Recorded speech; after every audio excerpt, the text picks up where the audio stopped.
What makes a house a home? Over 8 weeks, 21 homes bursting with style and character are competing to be crowned Home of the Year. Tonight, the judges will visit 3 very different homes, scoring each of them out of 10. The home with the highest score will go through to the final at the end of the series. Looking for functionality, individuality and clever design are design legend Hugh Wallace. If a homeowner hasn't got the function and layout of the home correct, they're on a hiding to nothing. Renowned interior designer Deirdre Whelan. I love it when people are brave with colours and textures. And award-winning architect Peter Crowley. As an architect, I'm excited to see clever design in homes all over Ireland. But there can only be one winner. This is Home of the Year.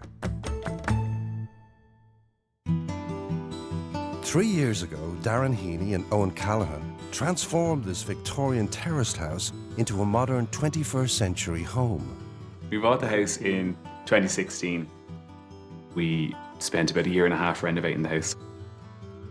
We knew there was some work, but we probably didn't realise how much work there was actually to do. It's in very bad condition, a lot of mould and damp, and the existing extension needed to be knocked. We kind of got the bug, got used to coming in every day after work and tackling different jobs. The house is very deceptive. From the front, you think it was a single story, but actually when you step in, it has 4 levels in total now. We lowered the floor in the kitchen to give us more ceiling height, and we also lowered the floor in the bedroom to give more height there as well. Felt it was important to keep the old part of the house old, authentic, putting in all the original features like the fireplace. Salvaged from a skip and stripped it, brought it back to the original. When it came to decorating the house, we have a tight budget, so we got creative and looked online and bought the likes of the coffee table. We have a big chest of drawers in there that we got from my dad. Looks great, I think it really suits the room. So this is our favourite spot because we love this room so much. We had a vision for how it would look, and I think we've truly achieved that. It's a great room to entertain in, to relax in, to chill out in. And I think this room reflects all the hard work that we've put into this renovation. I think overall it's definitely been worth all the hard work because we have a lovely home and it's exactly how we kind of envisaged it. And it was stressful at times, but we're very proud of what we've achieved.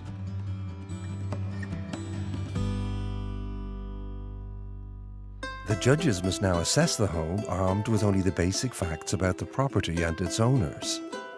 These areas were developed as part of the suburbanisation of Dublin in the middle of the 1900s. Well, what do we all think? I love the window boxes and I like the fact that they've gone for lavender. It gives off a lovely smell and then it brings a lovely layer of colour to the facade. The anthracite grey colour they've used in the door, the window reveals and the windows themselves would suggest to me that the homeowners made some bold or brave decisions beyond. Should we see? Oh, look at this.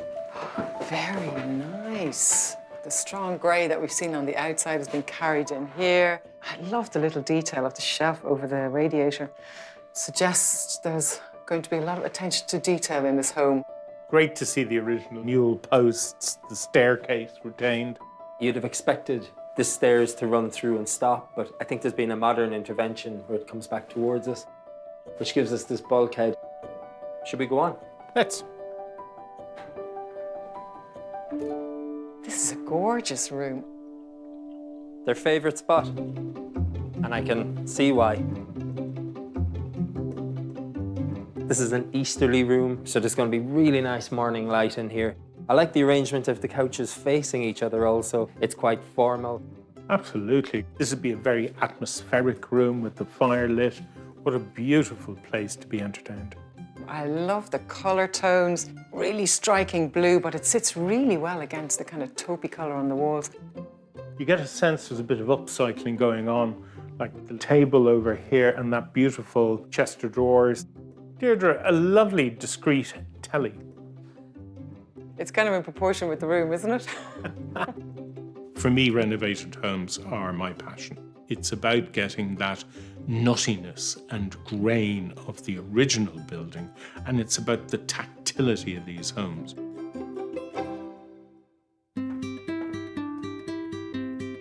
Oh, I love the blue kitchen. There is a lovely light level in here. I think the skylight really works. They've created a real atmosphere, haven't they? In that it's very simple to paint walls white and make these very modern, crisp spaces. But this homeowner, I think, wants something beyond that. And they like these moody colours. They're not afraid of darker tones. The space in general has been very carefully put together for me. I think there was a vision that was achieved. The brick here may well have come out of the back wall, and yet they have a lovely little bit of detailing here which lines up with the radiator. Beautiful detail. There's a real tactility to this space. This is a poured concrete floor, but I think they've put a pigment in the concrete that's darkened it, and then they've sealed it with a clear sealer, which I think is really nice, actually. An odd arrangement of furniture. If I was in this space, I'd rather the couch on this wall, because then I'm facing out into that lovely garden. I've got the sun coming in, and I can chat to people in the kitchen. I also have an issue with the layout. I think it's too narrow here to function. You're too close to the wall when you're sitting, and you've your back to everything else. The orientation the other way around would make this a better social space.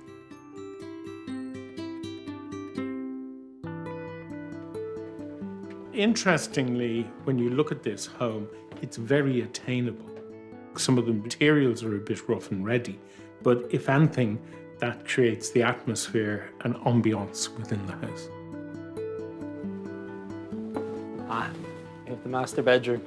Oh, Hugh, wallpaper, you'll be a happy bunny. I'm not fond of the green on the wall. And then the very heavy contrast of the dark navy velour curtains.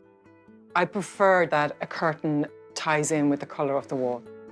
Yeah, I don't agree with that. No, I But know you don't. I don't agree with that. The wallpaper's a bit Van Gogh going on there, lots of colours. Those colours then are picked up again in the rug. You know, the chair over here with the green in contrast. So they've thought about colours in here, but I think they're all referenced back to the wallpaper. I think the feeling, though, of what we've seen in the rest of the house has definitely come through. I just don't think it's as successful up here as it is downstairs. For me, it's more of that thing where they've seen an image they like or seen a space they like and have really tried to recreate that. Oh, I don't agree. I think you have to give the owners credit for their creativity because it's done on a budget. But doesn't feel as if it's all been upcycled. You know, there's that balance in this home. They've done a great job.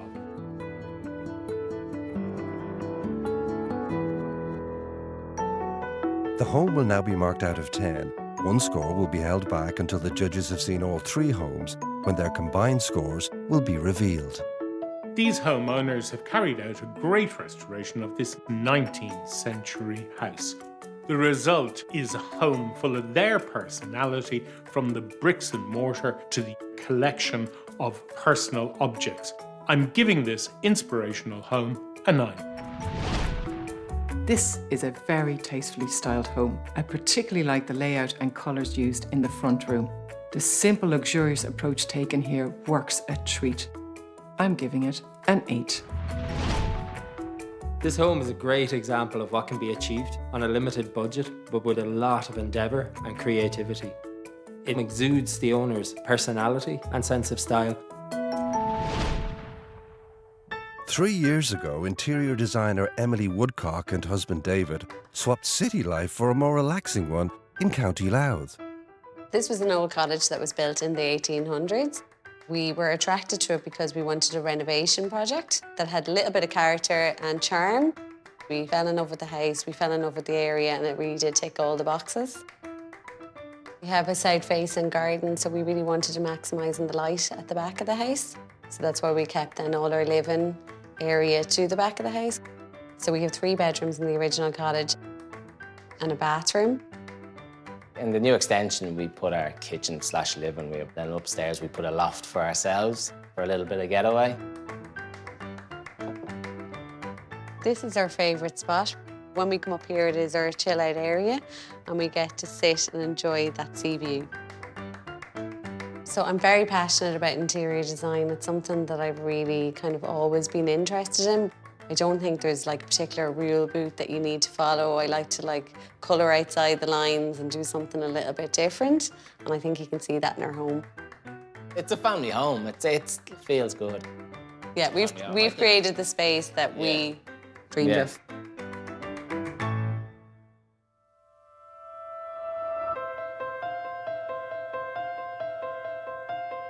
Cute little cottage. Look at that. The front door around the corner. The link is made of different materials, so you can see they've used the zinc finish, distressed brick. It's a technique you'd often see architects use to link an old structure with new work. I think it's well judged. Should we go in? Yes.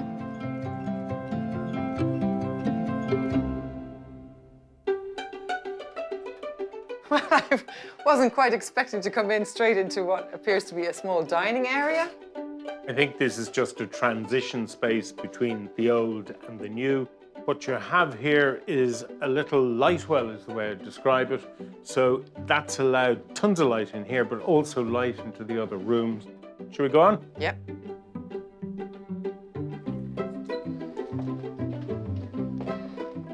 Oh my goodness, look at that.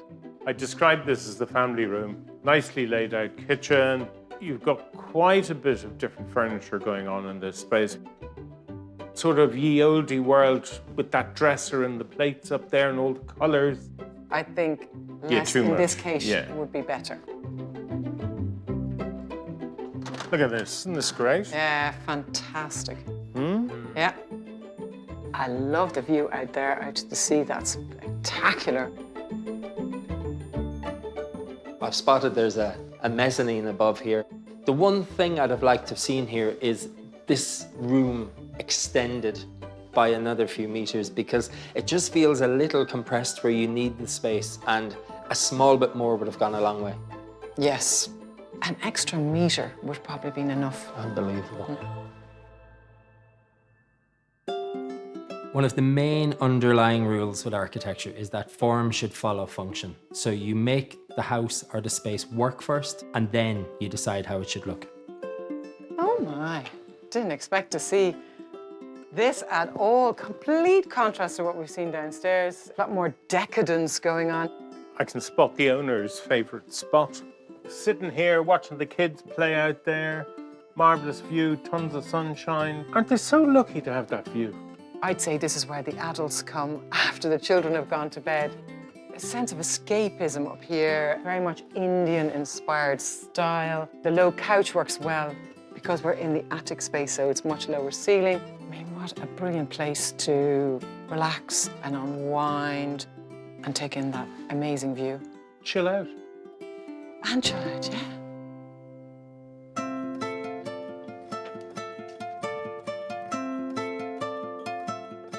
We're in the old part of the house here now. The ceilings are nice and tall, aren't they? And there's nice light in here. This is a room I think my daughter would love. But you see, you're the dad and you're boring, right? Because you like black and white and you're an architect. So I met your daughter. I think it is really pretty. It's very girly. The powdery pink and the white. Just the dressing of the bed alone is really, really well done. And then the owners have gone for a very bold wallpaper statement on the back. It looks like a hessian fabric with stitching on it, but in reality, it's actually printed on paper. We've got these books here, which are like a set because nobody ever reads them. And I find that difficult, you know. It looks like a great composition and it looks very styled, but it's not the reality. Yeah, but I'd rather the reality. I think what's happening is people are following trends, but not fully understanding how they get their personality as that additional layer that's so important in the home.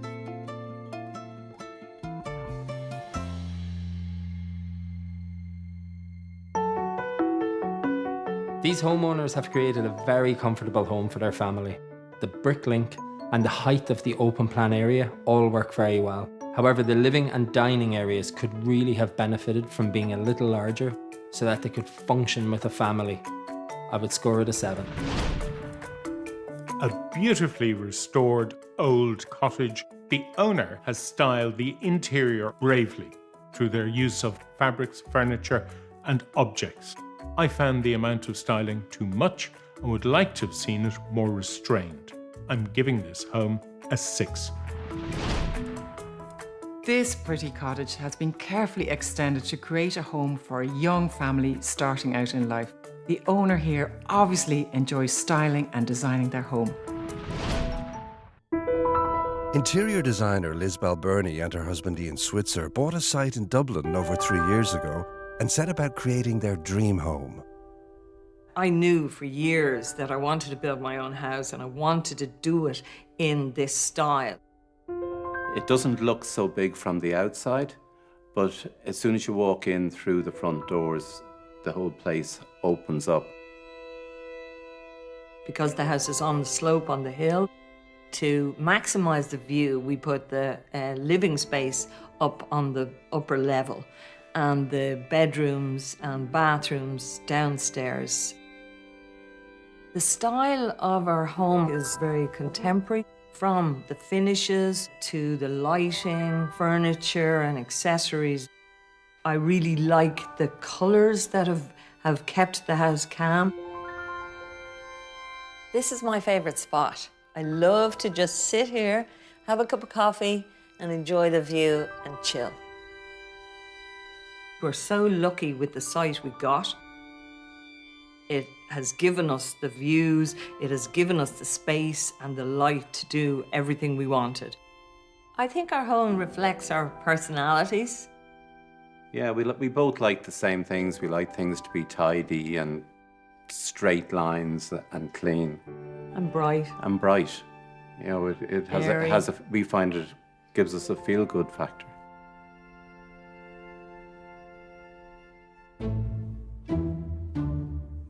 Really tranquil setting, isn't it? Yeah. So this is interesting. I mean, what presents itself as a pretty modest, medium-sized home, but I can see the sea in the background. I can see the fall and the changing section at the side. I bet this house opens up and reveals itself, and there's a lot more beyond. I just love it. I think I'm in LA or Hollywood and I'm going up to that door. It's going to be fun. Let's go.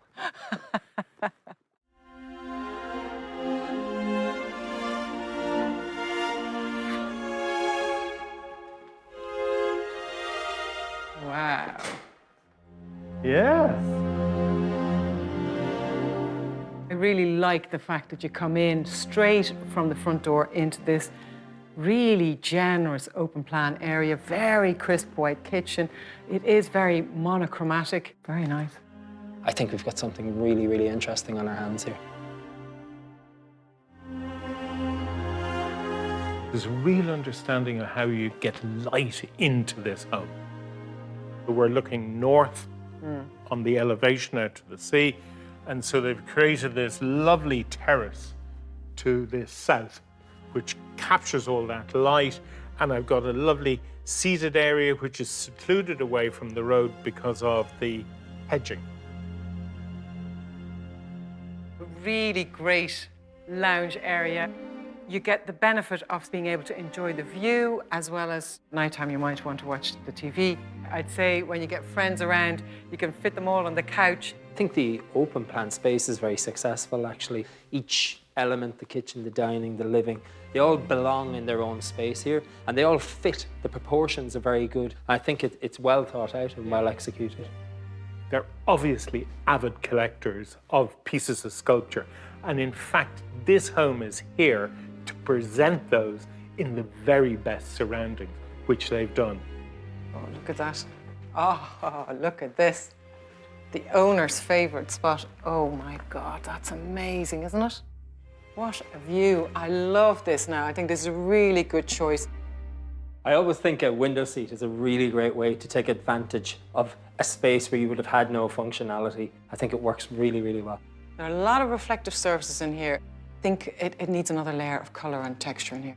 I would agree. I like the pared back nature of this. I like the minimal kind of approach, but it's the amount of light sources. It's just constantly reflecting, and it's just a little much for me. I don't know. I'm actually horrified. I am so relaxed in this space. Should we go downstairs and see what we have below? Let's. The architecture in this home is simple because of the material palette, which is quite small, but the exceptional design detailing throughout this house makes it amazing. Wow. What we had upstairs, we get down here as well. You've got a lovely carpet here, a bit of luxury. Love the headboard. It's in velour.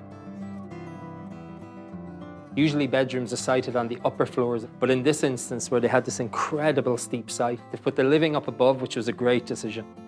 We're right down at the garden. Should we go outside? Yeah.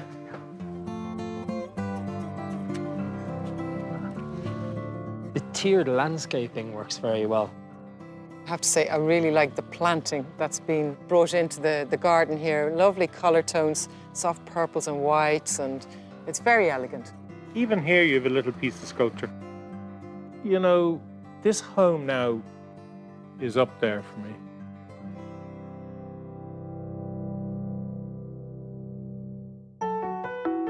This home is where good design and glamour come together. Though I found the interior very monochromatic and I would have loved to have seen a bit more colour and texture, it's still a very well-designed home and I'm very happy to give it an 8. I think this home achieved everything the homeowner set out to. Introducing light from the south into the living space is a very smart move. Personally, I feel the house could benefit from some more natural materials and less hard reflective surfaces. This house scores a solid 8 from me. That marriage of architecture, interior design, furniture and decor is perfection. I'd love to move in come hail, rain or sunshine. Now that the judges have visited all 3 homes, it's time to see how they measure up against each other. First, Peter reveals his score for the Victorian home in Dublin City. Overall, it was a good house. I really enjoyed the front room. It was full of light. The lower living area was really well put together. The materiality of it was really interesting. I felt it was a little over-stylized at times, but a very good home. I give it an 8. That's an 8, an 8 and a 9. That gives us 25. A good start. Indeed. Deirdre now reveals her score for the extended cottage in Louth. This was a very cute cottage from the outside. They had a lovely kitchen, nice little dining area, and then that little hideaway upstairs. But some areas of the home were totally overstyled, and I struggled with a bit of that. So I gave this home a 7. Yeah, feels about right. That's 2 7s and a 6. That gives us a 20. And finally, Peter tells us his score for the modern home in County Dublin. I just loved it. And it was white and black, and I don't usually like that. But in this home, there was a sophistication in the presentation. I thought it was absolutely delicious, and I gave it a 10. Wow. Wow, a 10 and 2 8s. So we've got 26. And I think we have our winner. We do indeed, and what a fabulous home to go through to the final. I think it's really unique and will set the standard. Well deserved, isn't it? For sure. The home through to the final is the modern home in Dublin. Next week, the search continues for Home of the Year.